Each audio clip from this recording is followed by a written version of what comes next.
Alors dans cette vidéo, on va voir comment faire une attestation de déplacement dérogatoire avec le thème de Harry Potter. Donc ici, on a une police Harry Potter que j'ai été chercher sur dafon.com sur la rubrique Harry Potter. Vous pouvez faire une recherche Google et aller chercher la police qui vous convient. Donc une fois que vous avez trouvé votre police, vous allez la télécharger. Vous allez avoir un zip dans vos fichiers téléchargés. Et il vous restera ensuite d'aller chercher dans la partie police, ici, paramètres de police, de dézipper votre fichier et de glisser le type de police en faisant simplement un cliquer-déposer de votre police. Et votre police sera ajoutée ici. Vous voyez Harry Potter 1, vous aviez GoldenEye, vous aviez d'autres types de police. Et la police est ainsi ajoutée à votre système Office. Ensuite, vous pouvez ouvrir Office. Et quand vous allez ouvrir Office, vous allez avoir la police Harry Potter qui va apparaître dans les polices qui sont disponibles pour votre suite Office. Si vous ouvrez Excel, vous aurez également Harry Potter qui est disponible en type de police. Donc ça, c'était le point important avant de commencer le document Word. Chargez la police ou les polices qui vous conviennent pour faire ce type de travail. Ensuite, au niveau de l'attestation, ce que j'ai fait, moi, c'est que je l'ai fait au brouillon en texte brut, comme ça, sur un format texte. Et c'est comme ça que je me suis basé, que j'ai réfléchi pour faire cette attestation. Donc on a quelques phrases qui sont citées comme ceci, avec des références à Harry Potter, et puis le principe de la dérogation qui existe actuellement chez nous. Et donc j'ai combiné les deux pour arriver à un modèle. Ce modèle, en fait, ce qu'il me reste à faire, c'est le copier et le coller sur un document Word. Et ensuite, je vais travailler uniquement sur la mise en page de ce document. Donc ici, j'ai mon document Word. Je vais le travailler pour avoir du 10 en police, donc qui va se mettre sur une seule feuille, non soulignée. Et après, je vais travailler sur la mise en forme. Donc je peux sélectionner l'intégralité de mon texte jusqu'en bas, comme ceci. Ce texte, une fois choisi, ajusté à la taille de police avec la police qui va bien, vous pouvez faire le centrage, l'augmentation de la police par exemple, les différents espaces, les ajustements des marges en hauteur et en largeur, et puis l'ajout plus ou moins de gras. Par exemple, si vous voulez rajouter des gras ou pas, ou augmenter de nouveau les polices sur certaines choses.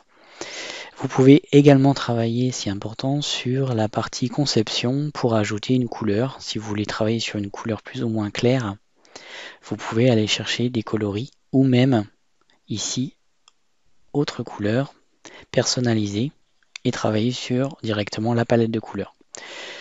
Vous pouvez travailler également sur des effets de remplissage. Donc vous avez des motifs qui existent ou des textures. Donc vous pouvez travailler sur des textures.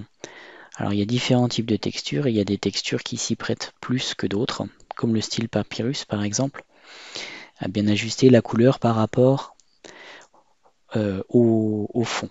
Et donc pareil pour la couleur de la page, ajuster la couleur avec la police. Donc une fois que c'est fait, eh bien, il vous reste à travailler la mise en forme. Donc votre mise en forme, vous pouvez ajouter un cadre. Donc moi, ce que j'ai fait pour faire plus simple est la gestion de cette page. J'ai ajouté un cadre de type insertion forme.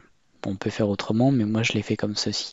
Et après, au niveau des effets, vous pouvez ajouter des bordures plus ou moins épaisses pour rendre plus authentique ici votre document. Alors après, moi ce que j'avais fait, c'est que j'avais réalisé des sauts de page pour justement montrer un peu ce qu'on pouvait faire en variante. Ici, je l'avais souligné. Vous pouvez insérer des formes, donc ici des formes ou des icônes. Alors après, au niveau des icônes, il faut regarder ce qu'il y a et même charger des documents type image internet si vous souhaitez.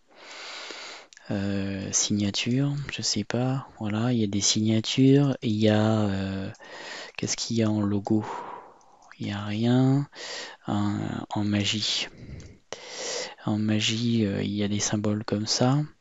Et donc vous pouvez ajouter différents émoticônes suivant ce que vous souhaitez mettre en avant, suivant votre thématique. J'ai choisi la thématique d'Harry Potter, mais vous auriez pu très bien choisir autre chose en thématique. Donc il y a les emojis, il y a les émoticônes. Vous pouvez ajouter d'autres éléments, des compléments, etc. Et vous pouvez également créer vous-même, par exemple, la signature. Donc ici, la signature, vous pouvez faire une signature avec une forme octogonale comme ceci, l'orienter légèrement et à l'intérieur travailler sur du texte, par exemple HP. Ce texte-là, après, vous pouvez le faire en style rapide avec une police légèrement augmentée, comme ceci. Après, au niveau du remplissage, bien sûr, à chaque moment, vous pouvez changer. Donc, aucune couleur, remplissage, ou faire un remplissage de type comme ceci. Après, votre forme, vous pouvez l'ajuster hein, si elle ne vous convient pas, avec un contour plus ou moins important, une épaisseur plus ou moins importante également. Et puis comme c'est des caractères un peu style, donc là on a choisi du style rapide. Après vous auriez pu directement supprimer la police et insérer par exemple une zone de texte type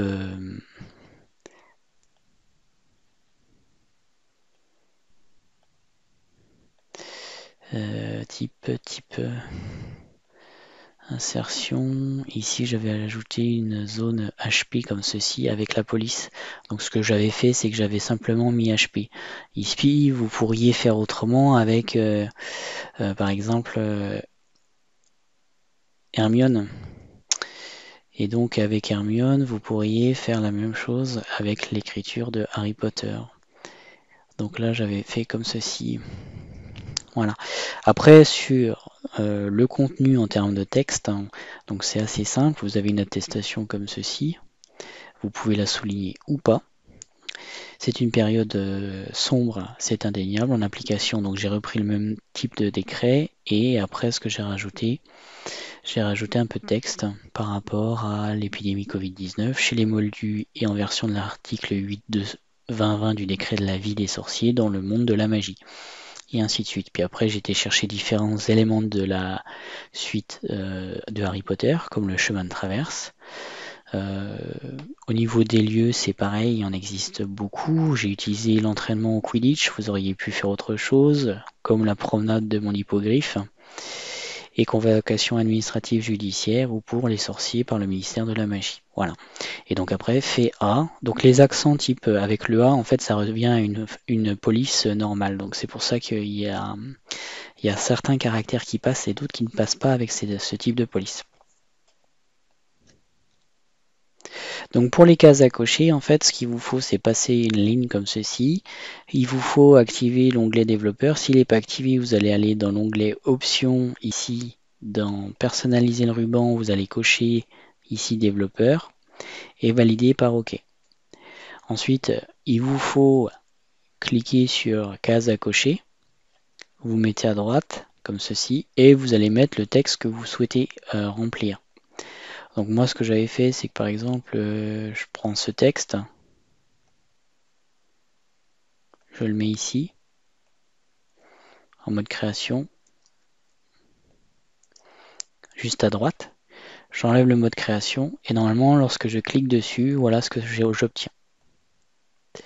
Donc même chose pour celle-là au-dessus, bah, vous faites la même chose et ainsi de suite. Donc là je l'avais écrit en double, voilà.